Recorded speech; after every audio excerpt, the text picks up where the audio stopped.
तो मैं अर्ज़ किया करता हूँ कि मुझ पर मेहरबानी करो,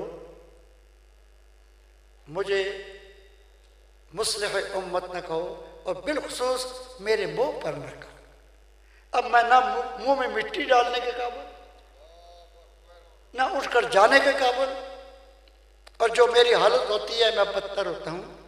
और इसलिए मैं नहीं चाहता कि जो आदमी अपनी इस्लाह नहीं कर सका वो दूसरी की इस्लाह क्या करे। अपने आप की जो इस्लाह नहीं कर सका और मुस्लिह उम्मत राकब रसूल जिगर गोश बतूर सैयद व शबाब आल जन्ना हज़रत इमाम आली मकाम इमाम हसन मुज्तबा रज़ी अल्लाह तआला मुस्लिह उम्मत लक़ब उन्हीं को शाया निशान है। मस्जिद नबवी है, अबू बकर हैं, उमर हैं, उस्मान हैं, अली हैं, दीगर हैं सहाबा किराम रिज़वानुल्लाह ताला अजमईन। रसूलुल्लाह खुतबा दे रहे हैं, खुतबा के दौरान गैर मुतल्लका गुफ्तगू नहीं होती।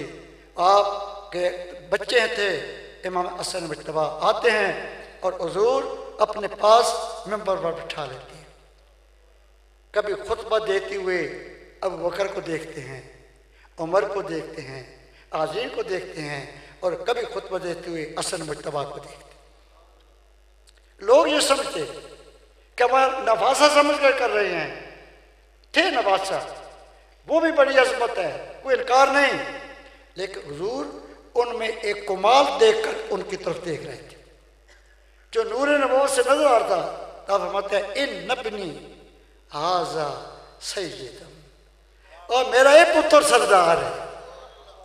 सैयद असद इन नबनी मेरे बेटा सैयदम लअल्लल्लाह युस्लिहु बिही बैन फ़िअतैन अज़ीमतैन मिनल मुस्लिमीन।